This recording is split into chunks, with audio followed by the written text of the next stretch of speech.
Fala, meus amigos e amigas palmeirenses, estamos aqui novamente trazendo mais um vídeo no canal neste sábado com as últimas informações do Verdão.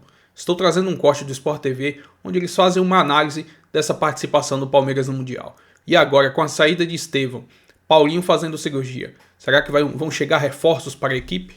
Se inscreva no canal, deixa seu like, sua opinião também e vamos para o vídeo. Evair estava falando, né, aqui, dando o seu pitaco, né, Evair, sobre seu pitaco sobre essa frustração, né, porque quando o caminho se abre, a derrota vem, a frustração fica um pouco maior, né, Evair? Maior porque o caminho traçado aí pelo Palmeiras, como também pelo Fluminense, o chaveamento, eu acho que favorecia bastante e dá a impressão assim que faltou alguma coisa, né? E o Palmeiras poderia, sim, ter feito um pouco melhor. O Chelsea foi melhor na partida, mereceu vencer, mas deixa esse gostinho assim amargo de que podia algo mais. Eu acho que o Palmeiras, no seu esquema tático, teve as suas dificuldades, o Chelsea foi melhor em todo momento, apenas aquele momento ali em que o Palmeiras empatou a partida, cresceu um pouquinho mais, mas logo em seguida as substituições do Chelsea já fez efeito também e o Chelsea acabou merecendo a vitória. É isso aí. Antes de Mansur e Alex, deixa eu chamar o André Rizek, que está lá nos Estados Unidos para conversar com a gente, né? Depois dessa eliminação. Então temos um brasileiro classificado à semifinal, o Fluminense, que vai enfrentar o Chelsea, porque o Palmeiras vai voltar para casa. Rizek, boa noite. Vejo que o pessoal está deixando as arquibancadas por aí. Bem-vindo ao Troca, amigo. Boa noite, Diniz. Boa noite a todos no estúdio, a todos no Brasil. Deixa eu colocar vocês um pouco do ambiente que eu vivi aqui na beira do campo quando aconteceu o apito final. Bem aqui assim, ó, o Vanderlan desabou. Um pouco mais pra frente, o Giai e o Mikael desabaram. Eu senti um pedaço da dor deles. Senti mesmo, cara. Porque eu acho que o Palmeiras perdeu o jogo hoje aqui de um jeito muito estúpido. Ele foi dominado no primeiro tempo. O menino Vanderlan não estava muito à altura, na minha opinião, do desafio. E eu temia pelo que seria no segundo tempo. Eu acho que o Palmeiras, com muita força mental, voltou muito bem para o segundo tempo. Eu acho que o Palmeiras estava melhor do que o Chelsea no segundo tempo. Estava ouvindo o Evair. Talvez na soma dos dois tempos o Chelsea tenha sido superior, mas quando o Palmeiras levou o gol, o Palmeiras estava melhor no jogo. O Abel mexeu no time para vencer a partida, ele sentiu o momento. E aí foi muito cruel ser castigado com um gol contra da maneira como foi. Os jogadores do Chelsea vieram aqui, todos eles, cara, comemorando muito. Para quem disse que o europeu não liga para Mundial, eu vi aqui, ó, na minha frente, os caras se abraçando, chamando a torcida, o João Pedro, brasileiro, Cucurella, Palmer, Reece James, os caras se abraçando, comemorando o fato de se classificarem. O Richard Rios foi o último jogador a deixar o gramado. Solitariamente, todo mundo foi. Ele ficou o melhor jogador do Palmeiras na competição, veio caminhando lentamente, eu fiquei olhando assim, eu falei, cara... Queria dar um abraço no Richard Rios e dizer que o Palmeiras hoje foi castigado, na minha opinião. Eu acho que vocês vão secar taticamente, mas o Palmeiras tinha muita dificuldade hoje para montar a sua defesa contra um time superior. E no primeiro tempo foi mal, só deu Chelsea. No segundo, o Palmeiras deu a mostra assim, de que dá para ganhar o jogo. Eu acho que essa dor o Palmeiras vai levar por muito tempo, meus caros. E esse é um pouco do ambiente que eu trago para vocês da minha primeira participação aqui no Troca, Felipe. Valeu, Rizek. É claro que quando tá lá todo mundo quer ganhar, né? Não tem essa de, não ligo tanto, não. Jogo decisivo, jogo duro, muito obrigado, né? O que houve de embates e o pau comeu no campo hoje, né? De ambos os lados. Mansur, eu queria te ouvi-lo já dando boa noite nesse início de troca de passes. Por que é que o Palmeiras não conseguiu jogar no primeiro tempo? Na segunda etapa melhorou. Mas o primeiro tempo, especialmente do Palmeiras, hoje foi muito fraco contra o Chelsea, não, Mansur? Boa noite. Boa noite, Felipe, Alex, Evair, prazer estar com você mais uma vez. Abraço para o Rizek, que está lá em loco assistindo e assistiu essa derrota do Palmeiras. A gente começou o dia com um astral um pouco mais alto e termina um pouquinho mais baixo, porque em dado momento deu para imaginar a semifinal brasileira que garantiria o Clube do Brasil na final. Respondendo a sua pergunta, eu acho que o primeiro tempo tem um desenho ofensivo do Chelsea, diferente do que ele vinha trazendo nos outros jogos, tentando ser didático para quem está em casa. Em geral, o Palmeiras faz a saída com 3 homens, 2 logo à frente, né? 2 volantes em tese, ou eventualmente um lateral fazendo essa posição de volante, mas 2 homens à frente. E na linha ofensiva, 2 jogadores abertos, um centroavante e 2 meias ofensivos por trás. Qual foi a diferença? O Chelsea teve que fazer algumas mudanças de última hora, né? Porque acabou perdendo o Reece James pouco depois do aquecimento.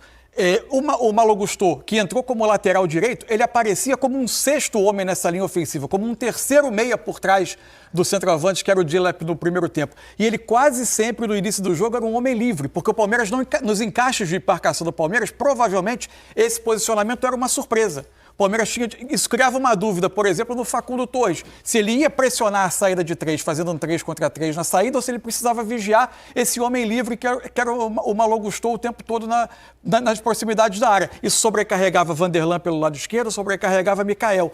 No início, ele começa a saltar na linha de... O Facundo Torres começa a saltar na linha de 3, o Malo Gusto fica livre.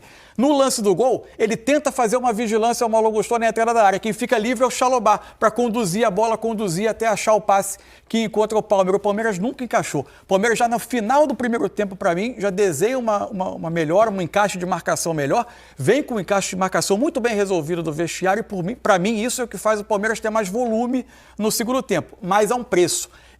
O Palmeiras, para mim, foi melhor até do que o Chelsea no início, mas a partir de uns 15, 20 minutos o jogo já era igual para mim, porque o Palmeiras fazia isso às custas de um jogo muito descontrolado, de ida e volta, e que o Chelsea terminou até com o dobro de finalizações do que o Palmeiras no segundo tempo apenas. É isso, antes de te interromper para ouvir o Abel. Tá bom, agora não preciso falar, ele já falou, então... mas não é difícil daí quando você acaba não identificando, porque você vai marcar uma saída de 3, o que pode se fazer? Em 2 você acaba marcando, mas você tem que ter algum nesse pêndulo. Eles ficaram 3-3, e aqui ficava na dúvida, a hora que eu saio lá ele sobrava. Se não fosse por lá, ele fazia um triângulo, esse terceiro homem que era o Andrei que acabava recebendo, então...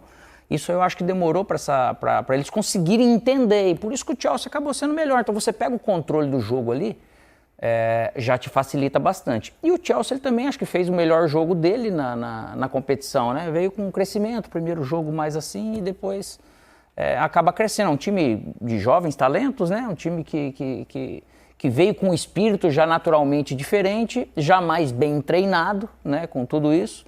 E acabou, lógico, numa infelicidade para o Palmeiras, a bola desviar. Isso faz parte do futebol, mas é algo que eu acho que o Palmeiras, mesmo com esse time forte emocionalmente, psicologicamente, quando ele se consertou, acabou vindo um crime que parece que... Aí depois ficou muito difícil de buscar de novo.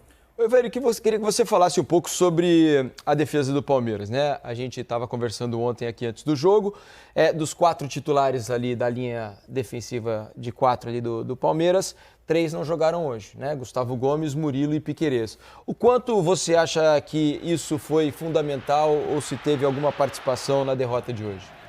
Eu acho que foi fundamental porque são 3 jogadores titulares da equipe, acostumado a jogar a um tipo de marcação, e um lado esquerdo que o Piquerez sabe fazer muito bem ali, e tinha até jogadas preparadas e que fazia com que ele dava alguma opção a mais dentro da partida. Hoje teve dificuldade, né? Justamente porque quando se perde esse tipo de marcação, você precisa ter pelo menos uma qualidade maior, e os 2 reservas, que são considerados reservas, não estavam à altura do Gomes e nem do Murilo, porque são jogadores que estavam acostumados ali naquela função. E o Palmeiras se ressentiu muito dessa ausência desses 3 jogadores aí. Ô Rizek, você que está aí nos Estados Unidos, queria que você dissesse... Trabalhando muito! Trabalhando muito, é verdade.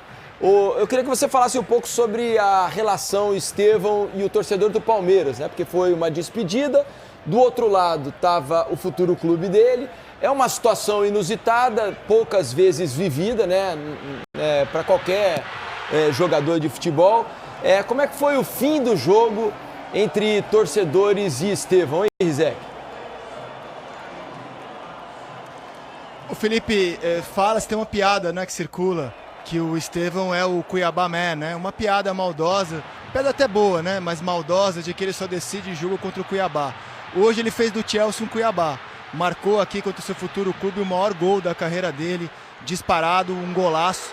E me chamou a atenção que depois do gol, o Cucurella, que é uma mala, né? O lateral espanhol, muito bom jogador, mas uma mala, né? Não sei se a transmissão pegou, porque não estava com a imagem do Sport TV. O Cucurella colou nele, cara, e ficou. Sai pra lá, mano, fiquei pensando assim. Eu não pude notar muita relação dele com a torcida aqui. Fiquei mais observando esse momento com o Cucurella e eu acho que ele se despede com um gol lindo, que infelizmente não foi suficiente. Eu queria dar um pitaco sobre o que vocês estavam falando. Eu não queria ser cruel com o Vanderlan, quando eu falei que o Vanderlan não estava à altura, eu acho até natural, é um jogador que está sendo lançado agora. E o Piquerez talvez seja o melhor lateral esquerdo que jogou na competição aqui. Então, como o Ever estava destacando, você enfrentar um Chelsea desfalcado da sua dupla de zaga titular e do seu lateral esquerdo, com o Chelsea explorando muito, com o talentosíssimo Pedro Neto caindo ali, o Cole Palmer deitando hoje, fez o seu melhor jogo aqui na competição. O Chelsea hoje subiu de nível em relação ao que ele tinha feito contra o Flamengo nesse mesmo estádio e em relação ao Benfica. Eu queria voltar às análises dos amigos, porque eu acho que o que aconteceu no primeiro tempo é mais ou menos o que eu espero. Acho que a gente tem que mensurar isso quando faz uma análise. Como o Chelsea, na minha opinião, é um time de jogadores superiores aos do Palmeiras, né? O Palmeiras teria que estar no seu melhor dia e era impossível hoje estar no seu melhor dia com os desfalques que tinha. E o Chelsea hoje precisava não estar tão bem. Eu acho que o que aconteceu no primeiro tempo era até natural do domínio do Chelsea. Era o que eu espero em condições normais quando o Chelsea enfrenta o Palmeiras. O que me chamou a atenção foi a maneira como o Palmeiras voltou vivo para a segunda etapa. Fiquei surpreso, eu temi pelo fim do jogo ainda no primeiro tempo. Eu acho que o Palmeiras voltou muito vivo, com muita força mental. Taticamente eu vou deixar para vocês analisarem, mas eu fiquei surpreso com aquilo. E acho que o Abel sentiu o momento do jogo quando ele coloca jogadores para ganhar o jogo. Né? Quando entra o Maurício e Paulinho, o Abel mexeu no time para ganhar o jogo e não segurar o empate. Eu achei isso importante, o Abel sentiu o momento. Sobre as finalizações do Chelsea, que o Mansur destacou, são superiores no segundo tempo, eu acho que muito em função de, depois do gol do Chelsea, o Palmeiras se abriu de forma desordenada e aí acabou sofrendo quase que um massacre. Por fim, Diniz, eu sei que você acho que vai concordar comigo, um detalhe me incomodou hoje, que é o comportamento do jogador que atua na América do Sul. No primeiro tempo, em 2 lances, o Palmeiras tinha a chance de puxar um contra-ataque e os jogadores preferem enrolar. No fim do jogo, o Flaco Lopes preferiu fazer uma cera, se jogar, pedir uma falta, e eu aqui quase desesperado. Pelo amor de Deus, já estamos nos acréscimos. Eu olho o comportamento do jogador que atua na Europa em relação ao nosso, eu acho que essa fica um detalhe de lição assim pra gente, que, cara, não tem que se jogar, tem que aproveitar cada segundo, cada momento. Eu sei que isso não definiu o jogo, mas eu confesso que em alguns momentos aqui, vendo da beirada, eu comparava o comportamento de um e outro, e eu acho que a gente na América do Sul tem que se render a um comportamento um pouco melhor dos europeus na hora do vamos ver. Mas sobre o jogo, a minha discordância pontual é essa. Eu acho que o primeiro tempo foi mais ou menos o normal, e o Palmeiras no segundo conseguiu subverter a lógica e era superior até levar o gol, na minha opinião, ou no mínimo pau a pau com o Chelsea, o que eu já acho um feito, dado que hoje o Chelsea subiu de nível, e eu achei um castigo o gol. Depois do gol, amigo, aí o jogo virou totalmente pro Chelsea, o Palmeiras se desorganizou e infelizmente, tirando uma bola do Paulinho, não deu muita esperança de que poderia reverter. O que eu discordo do amigo apenas é na parte em que o Rizek disse agora que o primeiro tempo foi dentro do que ele esperava. Eu esperava um Chelsea melhor do que o Palmeiras, mas eu achei o Palmeiras muito longe da sua normalidade. Porque a gente vê sempre um Palmeiras muito brigador, um Palmeiras que disputa todas as bolas, um Palmeiras que chega sempre junto na marcação, e hoje não conseguiu fazer isso, vai, porque sempre havia uma distância muito grande entre o jogador portador da bola e aquele jogador do Palmeiras que estava, na teoria, designado para marcá-lo. Houve um conforto muito grande, o jogador do Chelsea tinha tempo para parar a bola, pensar, escolher a melhor opção, e aí só que o jogador do Palmeiras fala, opa, agora eu vou, e aí a bola já estava em outro lugar. Concordo com você. Foi até mais ou menos aquilo que o Alex disse ali, né? A marcação longe, em momento nenhum o Palmeiras conseguia dar o bote, e aquela chatice aí do lateral esquerdo batendo em todo mundo, né? Aquilo começou a ficar chato, a gente vendo ele toda hora cutucando alguém, procurando, incomodando. Primeiro o Estevão, depois o Alain. Exato. E o Palmeiras não conseguia sequer dar uma chegada nele, quer dizer, a marcação estava muito longe e isso fez com que o Chelsea tivesse um conforto muito gostasse grande. do jogo, ficasse à vontade no jogo, principalmente no primeiro tempo. E você vê o Abel falando, desculpa, Evair e Rizek, foi bem isso, parece que ele se programou para algo, que depois que ele falou do 3-1-6, parece que não teve lucidez para falar, peraí, como é que eu ajusto isso? Eu coloco o Facundo lá para trás e faço os dois aqui para eles pressionar esses 4 que tem. Ele parece que ele não conseguiu. Parece não, né? Ele não conseguiu e deixou claro isso. E tem aquele detalhe, né? O Chelsea marcava a pressão, bola chutada toda hora para frente, não se conseguia ficar com a bola lá na frente e vinha o Chelsea de novo tocando a bola e isso acaba desgastando e chega um momento que você cansa de correr atrás sem achar nada, sem achar ninguém, né? Bom, vamos só mostrar então como o Estevão se despede do Palmeiras, desse recorte tão curtinho que a gente conseguiu ver no profissional, né? Que a gente começou a ver quando ele ainda tinha 16 anos. A gente tem um resumo, ó. O primeiro jogo dele valia pela última rodada do Brasileirão de 23, Palmeiras já campeão. Então, 83 jogos de lá para cá, 27 gols e 15 assistências. Ele foi campeão brasileiro, portanto, em 23 e campeão paulista em 24, participando, obviamente, muito mais da conquista do Campeonato Paulista. Do alto de seus 16 anos, fez 17 no meio do ano e agora com 18 já vai para aí. O Abel, hein, que outrora dizia que era a idade para ir para Disney. Falou isso do Hendrick, falou isso numa boa, né? Falou, claro. E ele tem razão, gente. Tem razão. Não claro é normal, a gente não pode normalizar isso, né? Só que agora ele não lá no Chelsea não vão olhar para ele dizendo, ele tem idade para ir para Disney. Vão cobrar dele maturidade. Acho que esse é o grande ponto. Agora já tem 18 anos. Já cresceu. Acho que esse é o grande ponto do Estevão. Eu olho pro Estevão e vejo muita humildade. Acho ele um menino muito humilde, que entende o papel dele, o crescimento dele, que ele está num momento ainda de aperfeiçoar. Só que lá ele vai ser cobrado por isso. Então eu espero que ele crie uma casca de proteção para lá fora entender a magnitude de onde ele está, a cobrança que vai acontecer, a disputa interna que vai ter no Chelsea. O Chelsea é a equipe que mais contratou. Então, certamente ele vai ter muita disputa para buscar esse protagonismo, para buscar titularidade e ele poder suportar esse processo. Eu vejo muito potencial no Estevão, mas é de agora em diante que a gente vai ver, vai ser a maior prova dele do que ele pode nos oferecer no futuro. Vamos trazer mais algumas informações aqui sobre o Palmeiras após essa eliminação do Mundial, né? Paulinho já publicou em suas redes sociais, já nesta manhã de sábado, que está fora da temporada, né? O jogador se sacrificou muito nesse início de temporada, também visando participar do Mundial de Clubes. Só que aí, como o tratamento, o procedimento cirúrgico que ele fez na temporada passada não resolveu, infelizmente ele vai ficar fora e aí entra um problema. Como será a produção ofensiva do Palmeiras nesse segundo semestre? Porque agora é que começa para valer a temporada.